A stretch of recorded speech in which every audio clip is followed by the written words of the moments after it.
everyone, welcome back. Sorry I'm running a little late. I had to do an update on my tablet, so it took me a hot minute. Sorry guys, but I am back. I'll just give everyone a second to come in and I'll just get some of this situated. So I'd left over ephemera from my makes, and I'm going to go ahead and show those all to you in just a second. I'll just give everyone a second to come in.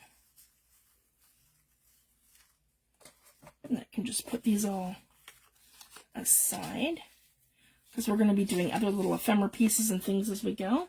So I'll be using these plus whatever's in the kit, so I can use them right alongside them. There's a little tag there. Hi Angie, hi Gloria, thanks for joining. So I'm just getting all my little ephemera pieces back into my container over here, so I can get this all situated. Oh, this might be a little big for there. That's okay. Now I have some leftover fabric bits.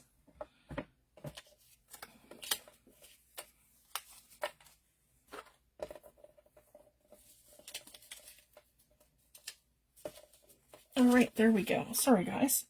I just want to get that all moved.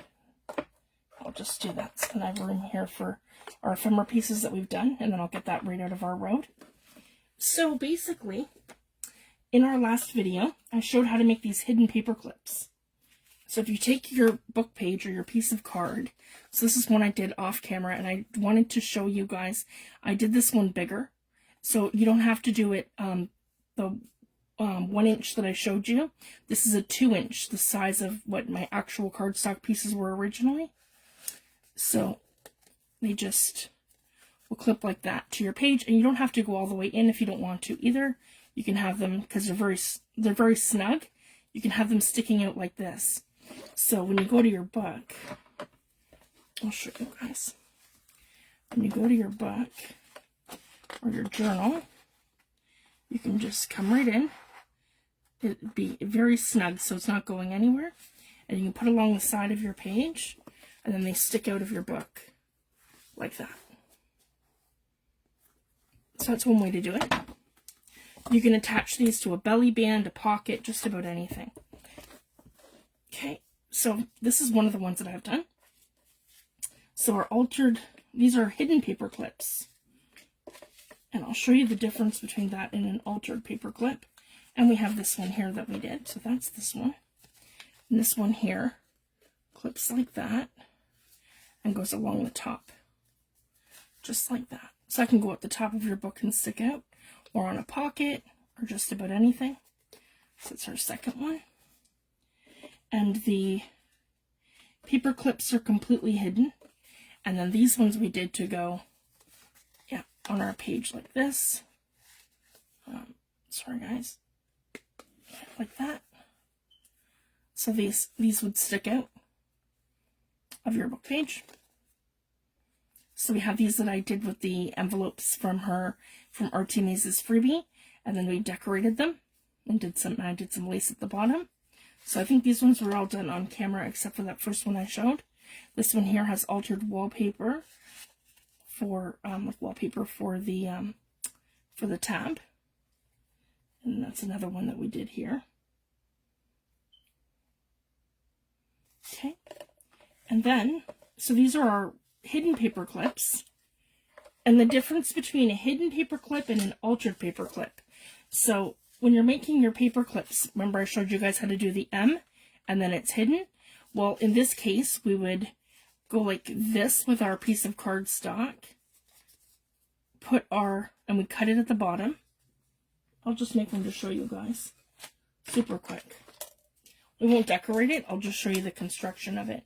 So this is just an altered paper clip. So we cut the bottom, and it looks like that.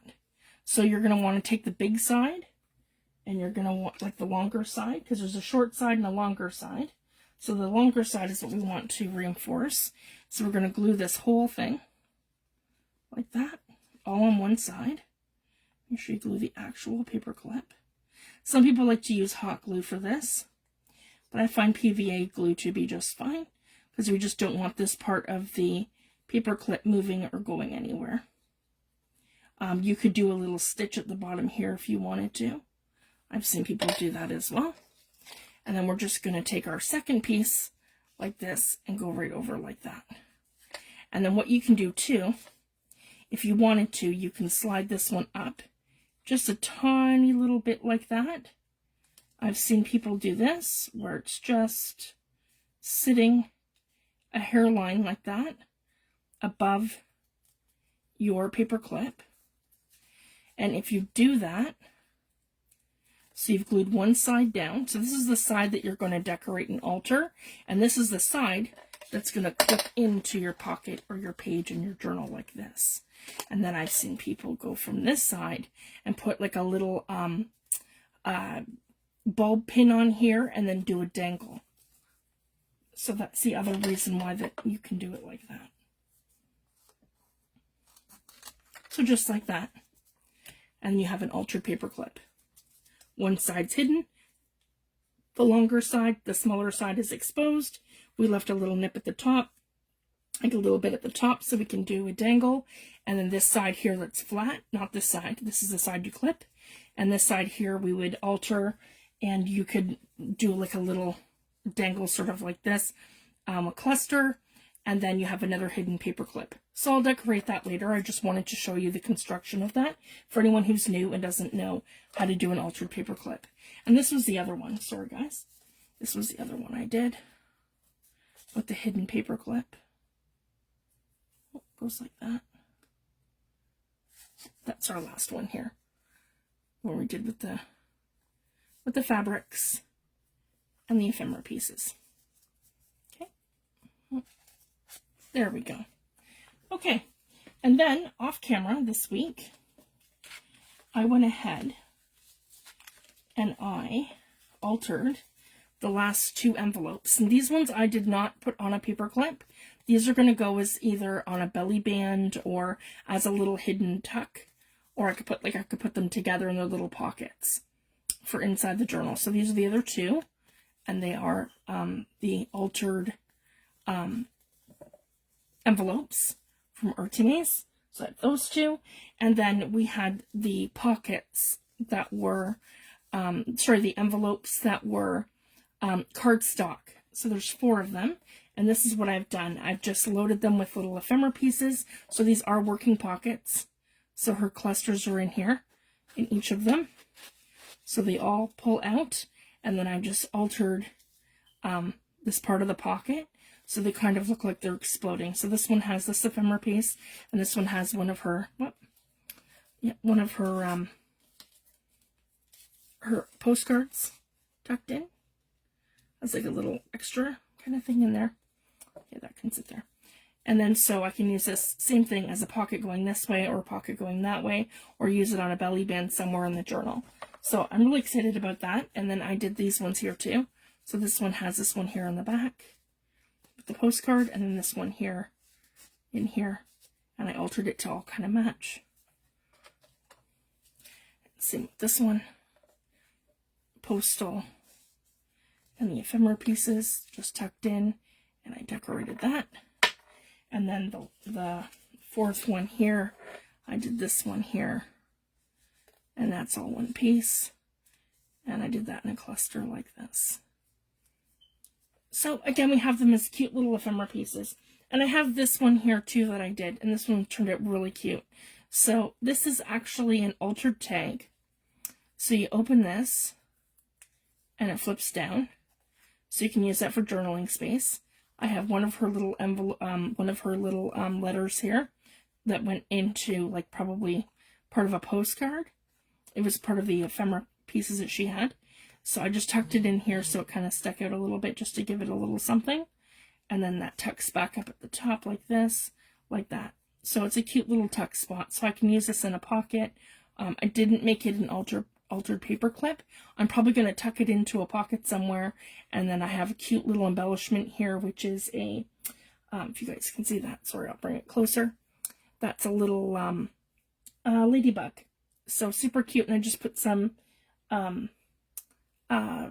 strings around it.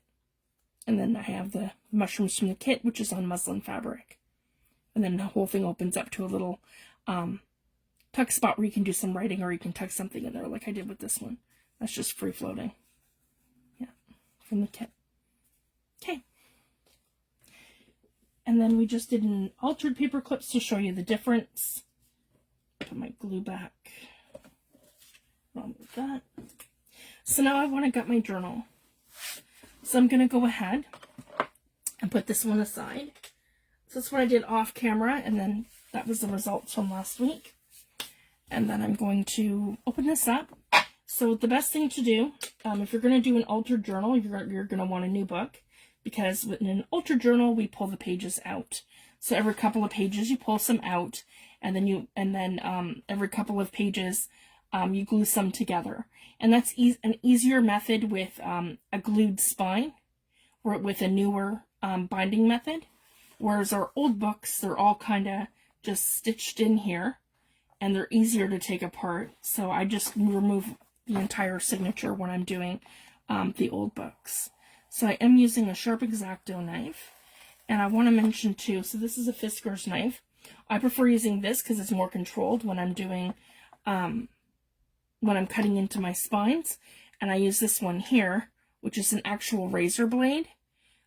This is just something I bought at my hardware store, and that's a full-on razor blade in here. And I like this when I'm going through, and I'm using my my cutting mat, my self-healing cutting mat, and I'm cutting through, say, you know, like all the pages to line them up for a signature. So I much prefer to use that when I'm cutting my pages down, because I just find it to be easier to go through a bunch of pages at once. Where something like my small little craft knife here is going to be perfect for going through my book spine. So that's essentially what I'm wanting to do, is to go through here and just, yeah, one little layer at a time. Make sure I'm going through the actual part of the book here. See, it's already pretty much separated on one spot. So then it's easier to detach from the spine. And you want to be very careful about this process too, because you don't want to actually cut into your spine. So once you kind of get it going, you'll see where it's going to easily separate. So I have that already here. And see, the glue is so old. I mean, this book's from, I think it's from 1920. So they're relatively easy to take off of the book pages. And I just have to be careful that I'm actually going through this book part and not my spine. So if you guys can see that, that's how I've detached my spine. And then I want to pull this back.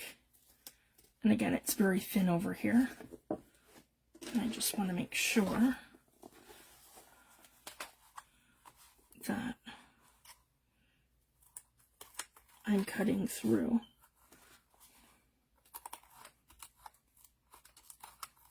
Like, this book is stained. It's got, if you can see that, guys, it's got like the bug marks on it.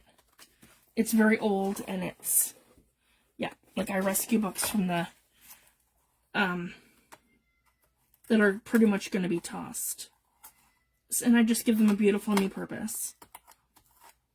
So. And this book's great too, because it's got the old pages and it's got lots of images. So I'm going to be able to go through, and because they're on like a glossy paper, I'm going to be able to use them for image transfers. I can do it onto fabric, and I can also do it on the gel plate and all kinds of different stuff. So I'm super excited about that. I can use them for collaging and all kinds of different things. So that's the other great thing too about finding old books like this that have the glossy printed photographs.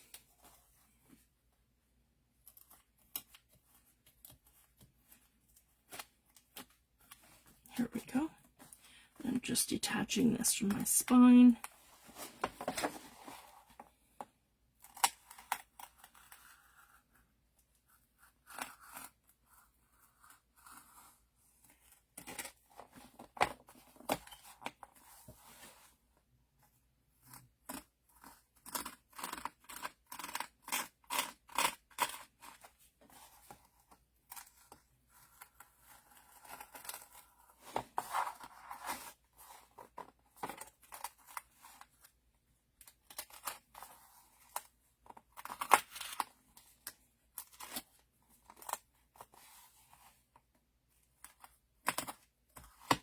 There we go.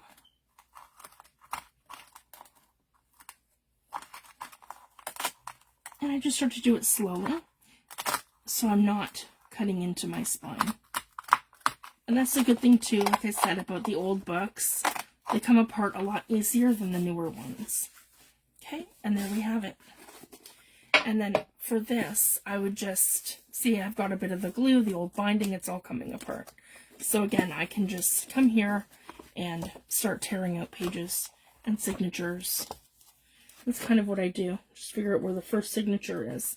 And you'll see, guys, it's all attached by strings.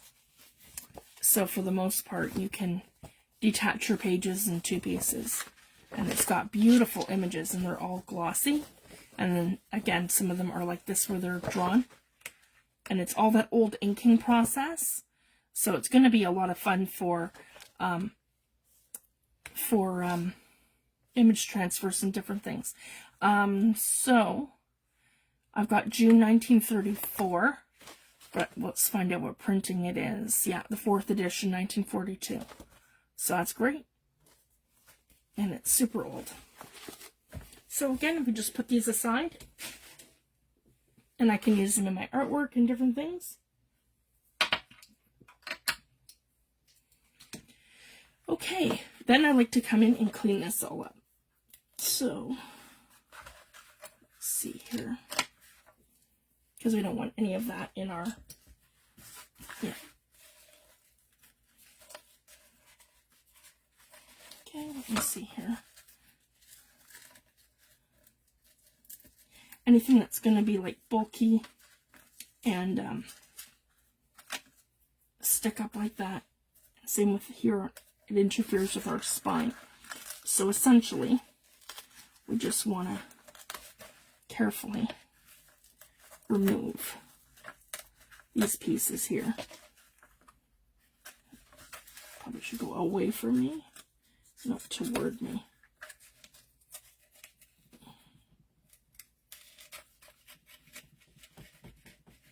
There we go. Like that. So we want to take all these bits off of our spine here. This one is relatively dull compared to my other one. My other X-Acto knife. I need to be more careful with the other one, because it's super sharp. Where this one's like not too bad. Still does the trick, it's just not as sharp. Like that can go through multiple pages at once, and this one cannot. So I prefer this one for cutting through cardstock and my detaching the spine method, because it's kind of dulled it over time. Okay. I'm just wanting to lift this without cutting into my spine. So I want to get rid of that old glue. Yeah. It's great that I'm showing this in real time too, because it is a little finicky and it does take a little bit of time to clean it up. Sometimes I do this off camera quite a bit, but I think it's good too to show you guys the whole process in real time. For anyone who's new or hasn't tried doing an old book yet. Yeah, I do find this method much easier than trying to take apart a new book. Like trying to remove the pages. The glue's very stubborn, and it's very hard to do and keep your spine intact.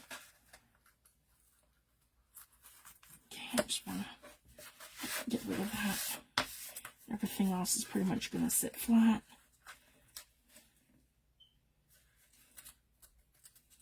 Get rid of some of this. There we go. Make sure it's going to be flat. And we'll just have a little bit of glue mess here.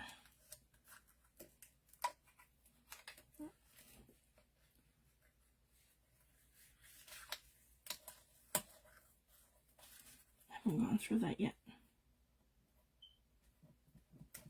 So I'm just slowly detaching these glue pieces from the spine. And then they'll come up. There we go.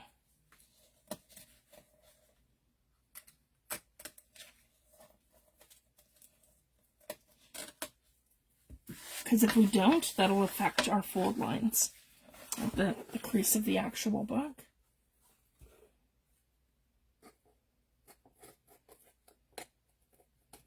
There we go. So I've got that here. And I just want to peel that back. Much better. So we don't have anything interfering in that crease. Alright, perfect. So that's much better. So as long as our book has the free, yep, and it's going to be able to close with no problems. Nothing interfering. And I'm just going to use my Tim Holtz scissors. Hi, Jennifer. Thanks for joining. Hi, Jeanette. Thanks for joining. Here we go. There. And then I can come in here too, and I can glue that down. So if I wanted this just to be secure here, so it's not causing me any grief, I can just come in and glue that right down like this. Okay.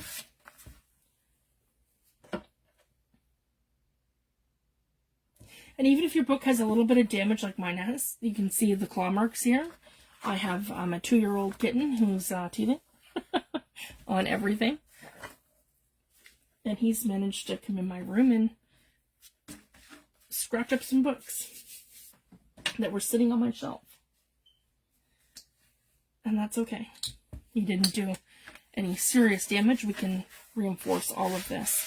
So obviously for the cover, it's a little dirty because it's old and it's not the color I like. Doesn't have any embossed features, so it doesn't really have anything I want to save or salvage. So we're going to start with the outside, and I'm just going to come in with my gesso. Just my normal white gesso. And I'm going to grab a paintbrush, and I'm just going to give this a good coat of gesso. Because essentially we want to cover up all this orange. Orangey red. Okay. We'll do the front first. And the old inns of England. And I want to hide all of that because we're going to give this a beautiful new purpose.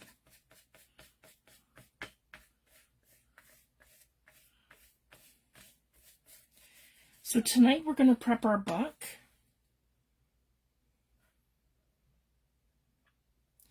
Tomorrow night we're going to set our resin. I haven't actually done that yet, so we're going to do it live together.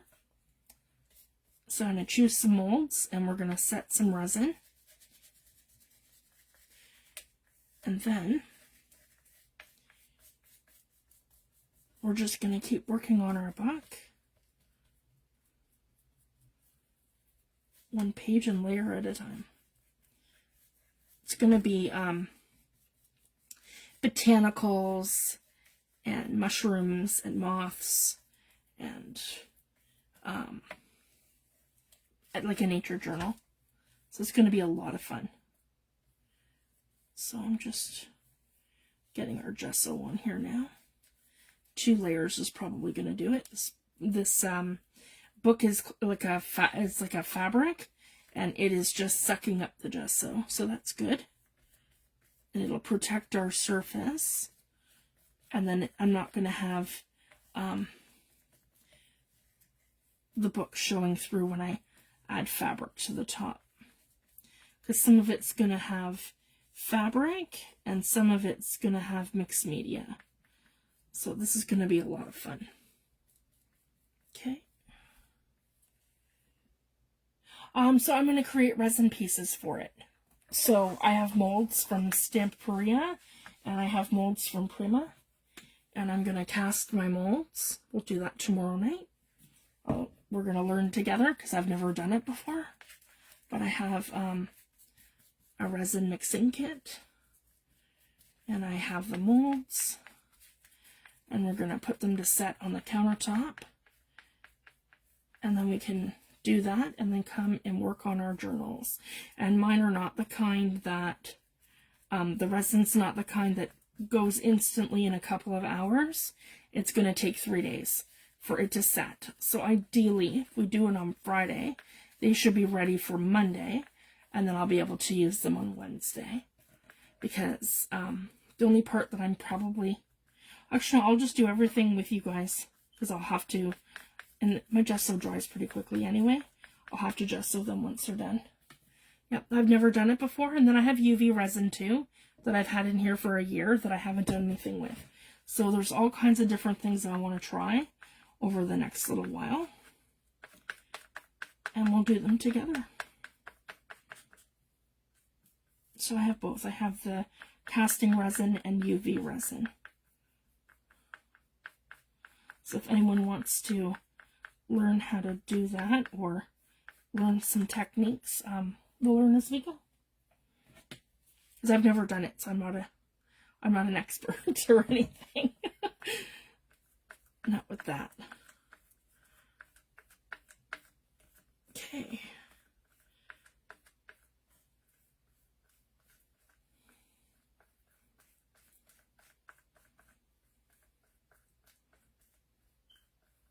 Here we go. So we're going to let that dry for a minute, and then I'm going to come in and do another coat because I've got that. I know it's not showing up, but that's very pink. So we don't want that to look pink. So I'll let that dry for a second. And I'm just going to, oh, that's loud. Sorry, guys. I'm going to grab a paper towel and I can start cleaning up my mess before I put my arm in it. Okay.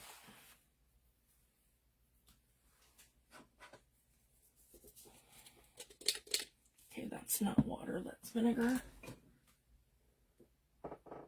That's the old one. Where did I move my water to?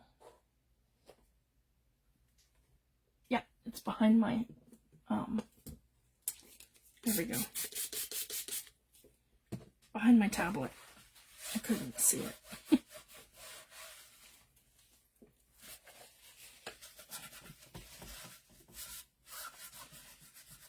It's a mess if you let your gesso dry to your glass media mat.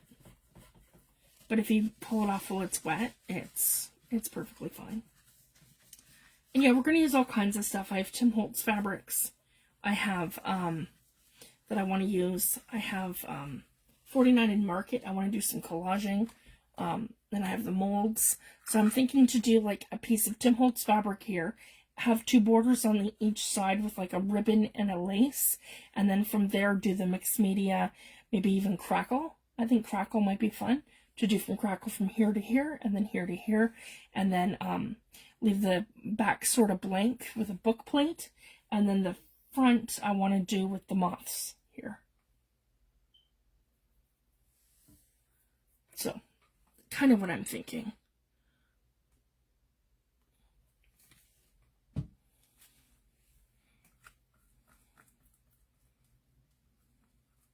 That's better. That's more white now. I was getting something super pink. So sometimes you need a couple of layers. And I'm using Liquitex gesso. And I don't mind if I use a lot. I get a 16-ounce bottle for around $18 or $19. So it's not bad.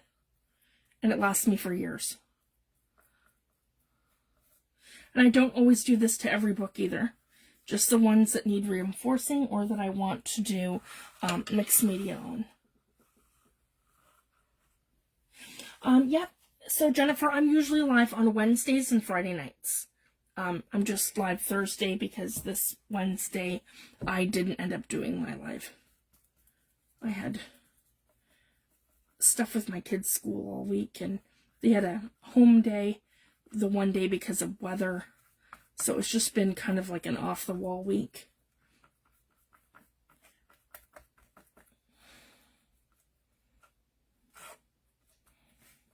And then when we have bad weather, my internet gets really badly affected. So I won't have the bandwidth to do a Facebook Live. And that's the other thing too, if it's like really badly snowing or freezing rain. That's always the first thing to go, or internet.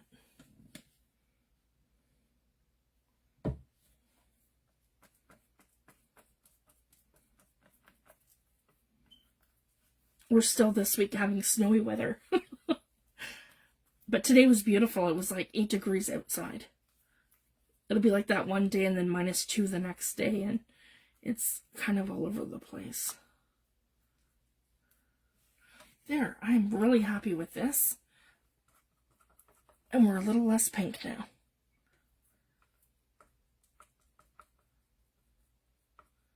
I can let that fully dry.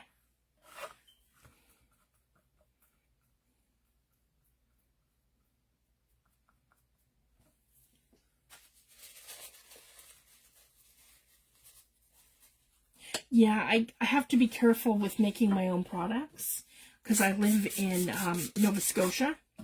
So here it's very damp and cold and really damp, actually. Like if I leave my windows open in bedrooms, I found that out the hard way when I first moved in here. Our beds will be soaked in 2 hours. Like that's how like damp the air is. Which I'm not used to that. I'm from Ontario, right? So it was kind of crazy. I had that happen when we first moved in. I opened up all the windows, and then it was 4 o'clock. Around 2 o'clock, I opened them. Around 4 o'clock, I closed them, and realized that everybody's beds were soaked from the moisture in the air. Yeah, because I'm right on the bay, right? So the ocean's right there.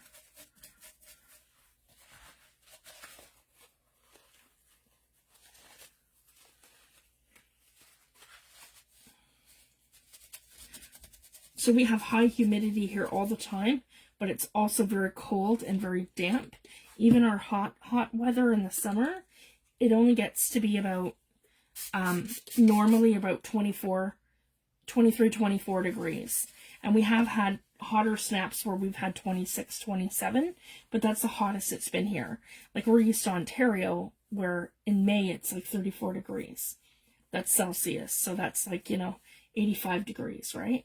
Or here it's like 76, 78. So that's, yeah, in Fahrenheit. So I have to really, so back to the point, I need to be careful when I'm making my own products because things will go moldy like right away. So if I'm making my own gesso or I'm making my own sprays and stuff, I have to make sure that I'm putting like an alcohol component to them and binders, and I have to make sure that it's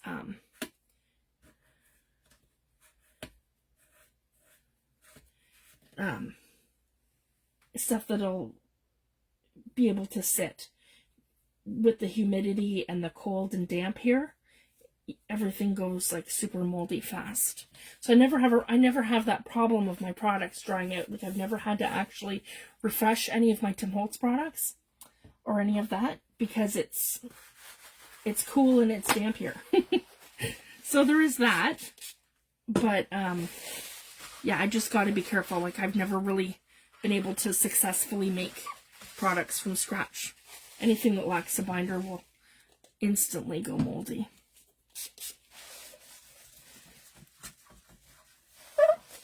And my Liquitex products, most of them, I've replaced them in 2020 when I started, in 2018, 2019, 2020 is when I pretty much went from, because before I was doing this, I was oil painting. And it was making me ill. So I went from oil painting to mixed media. And it's the same techniques and the same sort of ideas that with oil painting. You're just swapping out your oil-based products for water-based ones. And a lot of the techniques are the same. in terms of how your binders work and your priming a book instead of a canvas and that sort of thing. So yeah, I think in 2018 we moved here. 2019 pretty well I set up my craft room. I think it was in 2019 going into 2020 when I started group, and that was when I really started exploring like bookmaking. Like I'd done a little bit of it before, but not to the extent of teaching it. So I just wanted to share that. But I am a mixed media artist, and for years I did oil paintings, acrylics, all that sort of stuff. Okay, so now we're going to leave that to dry, and I can kind of estimate from here. We've got a 1 1/4 inch spine. So now I can pre-cut that because I have all these pieces over here. Okay, so yeah, I can do that from here. 1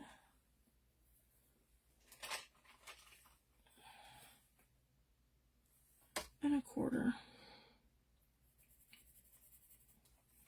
So now, when I take my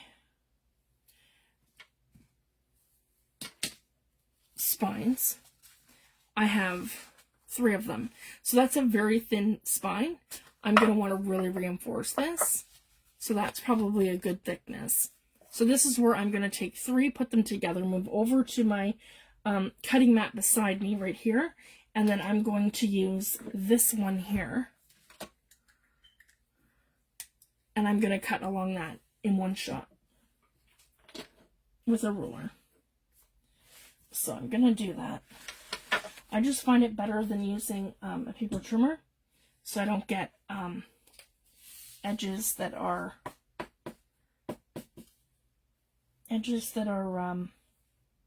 frayed, because I want these to be clean cuts.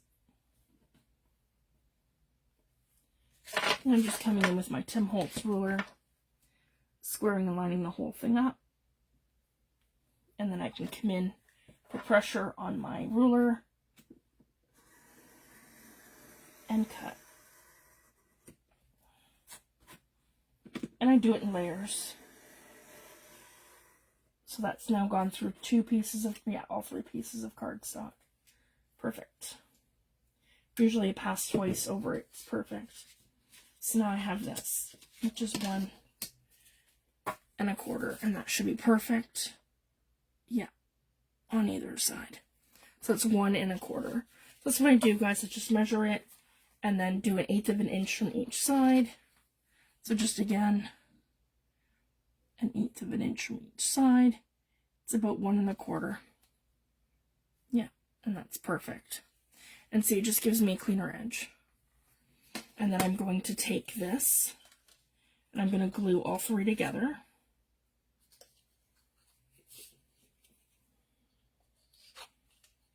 So actually what I'm going to do is glue 2 together.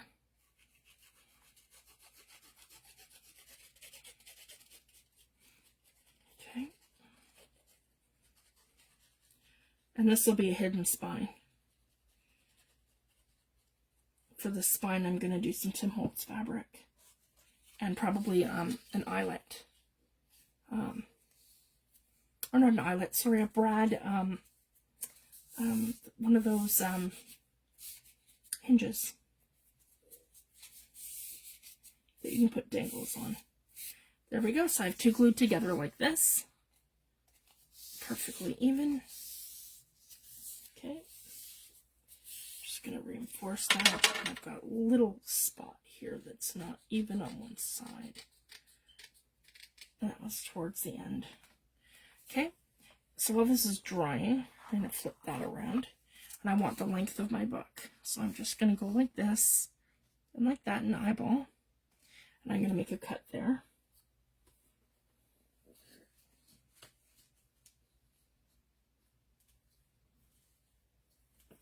And that should be perfect.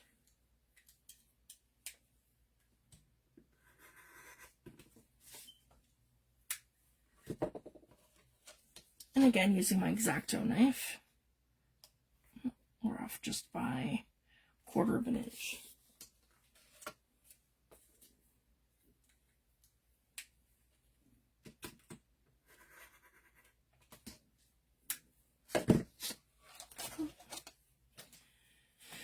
Okay, that should be perfect now. Yep, right on. Okay, and then I'm just going to put this one in adjacent to that one, line them up, take my pencil, do a tick, and then I'm going to cut that here. And then I'll have my spine ready to go.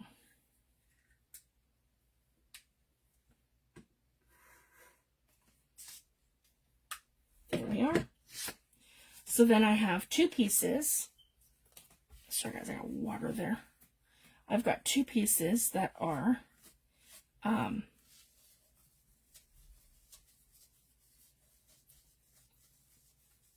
attached together. Yeah, 2 pieces together for the inside of the spine, which is here. So it's a little thicker. And then I have this one here, which I'm going to sew the signatures to. And then this is going to attach onto here like that. And this will have some sort of decorative paper on it, or some washi tape or something, so you're not going to see the white. And then the back will have my markings where I'm putting my signatures. Now I want to show you this. When you fold this in half, okay, that's your middle signature right there. And then I like to go about 1/4 of an inch to a 1/2 inch where I create my first holes. And then this is my center here. And then what I do is I fold this in half if I'm doing 2, okay, for my center signature, like that. Okay, that's number 1. So if I want 2 signatures, I go on either side of this and go evenly like this. So I have an even space between here, the signature, and then this one here for 2. And then for 3, I would take this and fold it again in half. So you have your center signature, and then you're going to take this and fold it in half again, like that, for 3. So I'm probably going to end up with 3 with this journal. But anyways, I'm prepped either way. I haven't decided yet because I haven't seen the page layouts, but I've got 3 digital kits that I'm working with. So I'm probably going to end up with 3 signatures. So then that gives me now, when you unfold it, your score marks. If you can see that, it's probably better to see on this side. So I have 1, 2, and then when I fold that in half to this line, that'll give me my 3rd signature. So here's 1, there's 1, 2, and then that'll be 3. So again, we're just taking the outside and folding it in.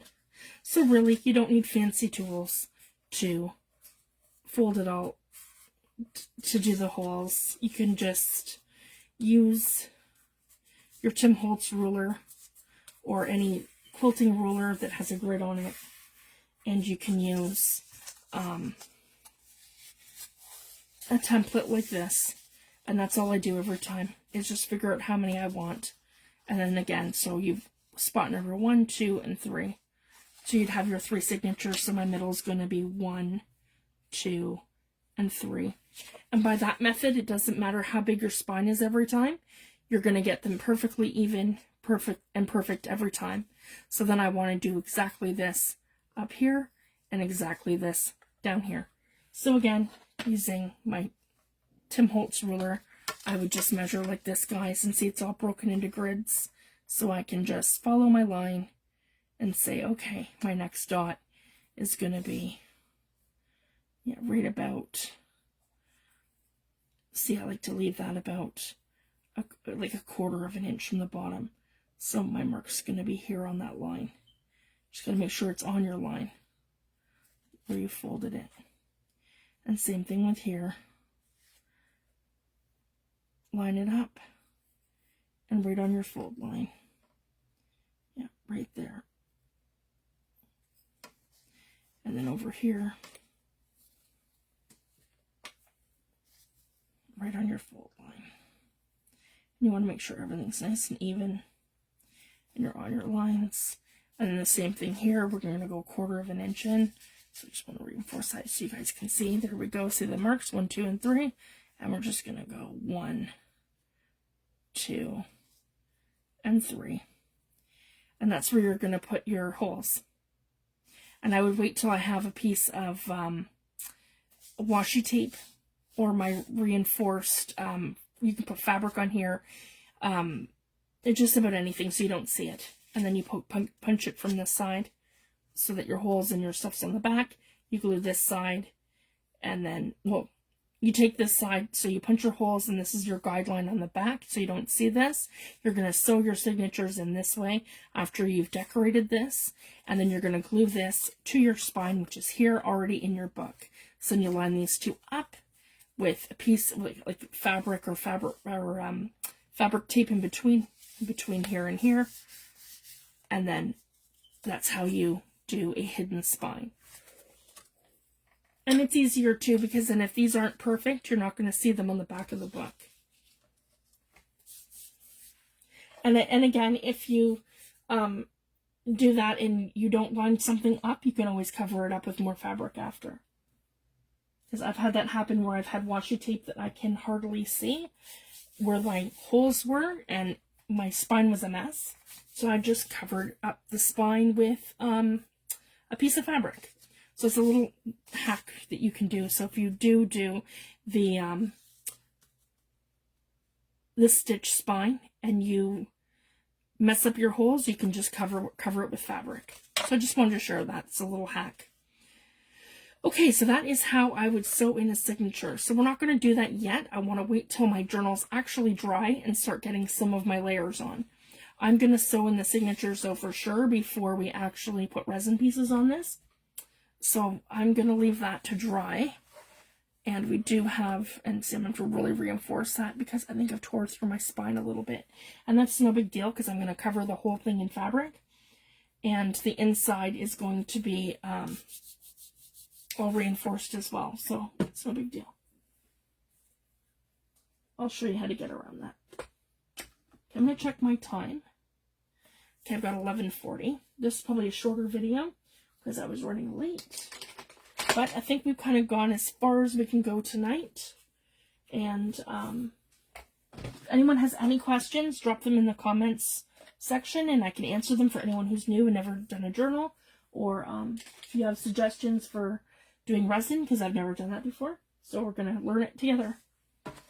That's going to be a lot of fun. So we're going to do a resin kit, and it takes about 3 days to dry. So we're going to do that tomorrow, and then I can put it on the countertop to dry. And we can continue working in our journal. Okay, I'm just moving stuff. I think that's everything. And then for anyone who's new, I want to mention too that I use Stamper's Secret Weapon to sew my signatures in for punching the holes. Should be, yeah, right here. So I have a little kit here with my awl, and it's been moved. Of course it's been moved. Oh, one sec, guys.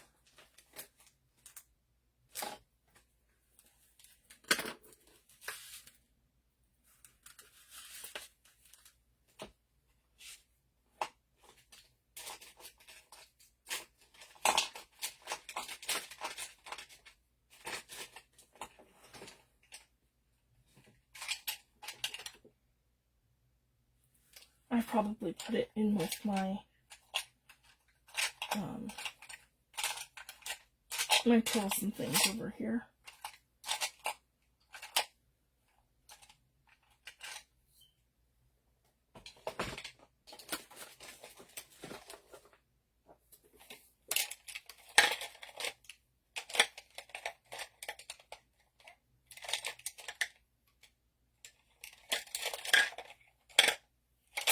I seem to have misplaced it. Alright.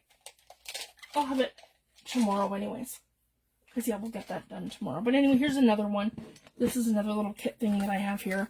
This came with the We Are Memory Keepers, the